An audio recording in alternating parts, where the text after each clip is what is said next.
فضل الرحمان نے پھر کہا ہے کہ میری 15 کو بلاول سے ملاقات ہوگی، وہاں سے واپسی پر لاہور میں نواز شریف سے ملاقات ہوگی، اور پھر واپسی پر اسلام آباد میں پی ٹی آئی کی قیادت سے ملاقات ہوگی۔ ہم کوشش کریں گے کہ اتفاق رائے پیدا ہو جائے۔ یہ نہیں کہا کہ اتفاق رائے کے بغیر ترمیم نہیں کریں گے، صرف یہ کہا کوشش کریں گے کہ اتفاق رائے ہو جائے تاکہ ترمیم ہو جانے کے بعد احتجاج نہ ہو۔ یعنی بیسیکلی سارے راضی ہیں، پی ٹی آئی کو کہنا ہے کہ بھائی ہم تو کرنے جا رہے ہیں، نمبر ہمارے پورے ہیں، اب ہمارے ساتھ ہو جاؤ اور احتجاج نہ کرو تو بہتر ہے، کرو گے تو مار ہی کھاؤ گے اور ملے گا تو تمہیں کچھ بھی نہیں۔ اب اس میں ہونے کیا جا رہا ہے، جو ابھی تک کی اطلاعات ہیں وہ آپ کو بتا دیتا ہوں۔ فضل الرحمان نے آئینی عدالت مائنس کرنے کا کہا ہے، ظاہر ہے اس پہ اتفاق ہوگا یا نہیں پتہ چل جائے گا آنے والے 2 دن میں، کہ آئینی عدالت نہ ہو، آئینی بینچ، اور جو چیف جسٹس ہے وہاں پہ کمپرومائز سب سے بڑا کیا جا رہا ہے۔ منصور علی شاہ اور جسٹس منیب اختر کا پتہ کاٹا جائے گا، ٹاپ 3 یا ٹاپ 5 میں سے چیف جسٹس بنایا جائے گا۔ یحییٰ آفریدی صاحب کا نکلے گا نام، یا پھر امین الدین خان صاحب کا، یا جمال خان مندوخیل کا۔ یعنی منصور علی شاہ اور منیب اختر کا پتہ کاٹ دیا گیا ہے۔ اب اگر ترامیم ہو جاتی ہیں تو جو مرضی ترمیم ہو، اینڈ ریزلٹ یہ ہے کہ منصور علی شاہ اور جسٹس منیب اختر اب سپریم کورٹ میں چیف جسٹس نہیں بن سکیں گے مستقبل میں بھی، اور ابھی نہیں بنیں گے تو ظاہر ہے منیب اختر کا صاحب کا تو اگلا نمبر تھا، لیکن اگر وہ ابھی ٹاپ 3 میں یا 5 میں گڈ انف نہیں ہے تو آئندہ بھی نہیں ہوں گے۔ تو یہ صورتحال ہے، اور ایسے میں اگر ہوتا ہے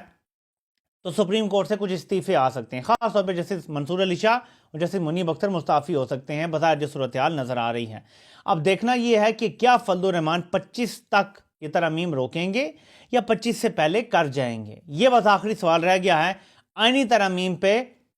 فضل الرحمان اب پیپلز پارٹی کے ساتھ تقریباً اپنے معاملات طے کر چکے ہیں۔ فائنل ملاقات ہونی ہے بلاول زرداری سے، اور وہاں پہ پتہ چلے گا کہ کس قسم کا گیم آگے ڈالا جائے گا، اور کھل کے بعد جو ہے وہ 17-18 تک ہمارے سامنے آ جائے گی۔ اب اینڈ میں آپ کو بتا دوں کہ عمران خان کے حوالے سے کہا گیا جی انہوں نے احتجاج کا کہا، پھر احتجاج ہوا، پھر احتجاج اچانک ختم کر دیا گیا، پھر عمران خان سے ملاقاتیں ختم ہو گئیں۔ میں عمران خان سے کبھی ملا نہیں ہوں، تقریباً سارے یوٹیوبرز ملے ہیں، صحافی بھی سارے ملتے ہیں، یوٹیوبرز بھی، میں نہیں ملا۔ لیکن میں آپ کو 100% یقین سے کہتا ہوں جتنا میں عمران خان کی پرسنالٹی کو سمجھ پایا ہوں، عمران خان یہ کہیں گے کہ یہ مجھے اگر جیل میں جان سے بھی مار دیتے نا، تم لوگوں کو اس کی پرواہ اتنی نہیں ہونی چاہیے تھی، تم لوگوں نے آئینی ترمیم روکنی تھی، روکی یا نہیں روکی۔ اور اگر انہیں 18 یا 19 تاریخ کو ملاقات کے بعد پتہ چلتا ہے کہ آئینی ترمیم تو ہو گئی ہے اور ان کی پارٹی بیٹھی رہی ہے ہاتھ پہ ہاتھ ڈال کے، آپ یقین مانیں کہ عمران خان نے پارٹی کے بہت سارے لوگوں کو نکال دینا ہے، اور انہوں نے کہنا ہے کہ اب یہ جنگ میں نے اکیلے ہی لڑنی ہے، مجھے تمہاری ضرورت نہیں ہے۔ ایسا کچھ ہو جانا ہے، یا کم از کم عمران خان نے شدید ترین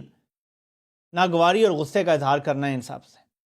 بہت ساری تبدیلیاں شاید رونما ہوں گی پارٹی میں،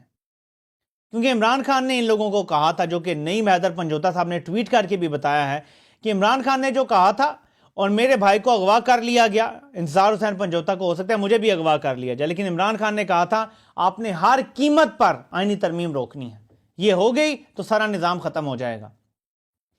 آپ کو پتا ہے کہ ہر قیمت کا مطلب یہ ہے کہ عمران خان نے یہ کہنا تھا اپنی لیڈرشپ کو، یہ اگر بعد میں ملاقات ہوگی، کہ تم لوگوں کو گولیاں بھی لگتی، تم جان سے بھی جاتے، تم نے یعنی ترمیم روکنی تھی، کیونکہ یہ میرے ملک کی بات ہے، میرے ملک کو بچانے کی بات ہے، اور ملک کو بچانے کے لیے اگر جان جاتی تھی تو جاتی۔ تم لوگوں نے مجھ سے ملاقاتیں کرنے کے لیے دھمکیاں دینی شروع کر دیں کہ ہم احتجاج کریں گے، تمہیں کرنا چاہیے تھا کہ ہم آئینی ترمیم روکیں گے، اگر یہ کی تو 25 تک تو کم از کم ہم نہیں ہونے دیں گے۔ یہ اتنا بھی کر جاتے،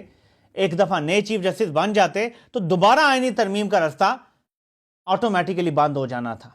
اس کے بعد آئینی ترمیم کرنے کی ان میں جرت ویسے بھی نہیں ہوگی کہ چیف جسٹس کے پاس بڑی پاور ہوتی ہے، اور چیف جسٹس اپنی پاور کا فوراً استعمال کر کے بہت سارے اسٹے دے سکتے تھے، آئینی ترمیم پہ دے سکتے تھے کہ وسیع تر مشاورت کے بعد ہو سکتی ہے، 6 مہینے کا کوئی بھی ایسی فیصلہ آ سکتا تھا اور یہ معاملات ٹل سکتے تھے۔ اب کیونکہ ایسی کوئی صورتحال بنتی نظر نہیں آ رہی کہ منصور علی شاہ یا منیب اختر سپریم کورٹ میں کسی اہم عہدے پر ہوں گے، یا آفریدی، امین الدین خان یا جمال خان مندوخیل، ان کا نام آ رہا ہے، اور فضل الرحمان اسی درمیانے رستے پر صاحب کو منانے کی کوشش کر رہے ہیں کہ آپ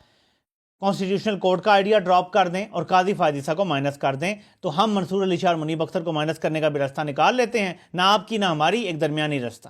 وہ درمیانی رستہ کیا ہوگا؟ وہ کمپنی کا ہی رستہ ہوگا، اور کمپنی ہمیشہ پلان بی اور سی رکھتی ہے۔ تو دیکھتے ہیں کہ فضل الرحمان یہ باتیں اس لیے کر رہے ہیں کہ مزید دن گزر جائیں اور حکومت کو لگے کہ فضل الرحمان راضی ہیں، اور پھر اینڈ میں فضل الرحمان کہ نہیں جی ہمارا اتفاق نہیں ہوا اور 2 دن رہ جائیں اور پھر انہیں نوٹیفیکیشن نکالنا پڑ جائے، یا فضل الرحمان 17-18 کے بعد آئینی ترمیم میں ووٹ دینے جا رہے ہیں، ظاہر ہے کہ یہ بہت جلد ہمیں سب کچھ پتہ چل جائے گا۔ لیکن اصلاح قانونیت کے خلاف، اس غیر آئینی ترمیم کے خلاف اگر عوام نہ نکلی، اگر احتجاج نہ ہوا، اگر زمین گرم نہ کی گئی، تو یہ قوم کبھی خود کو بھی معاف نہیں کرے گی جو تباہی آنے والی ہے۔ آپ سے انشاءاللہ پھر ملاقات ہوتی ہے۔ اللہ پاک آپ سب کا حامی و ناصر ہو۔ آپ سب کو سننے کا بہت بہت شکریہ۔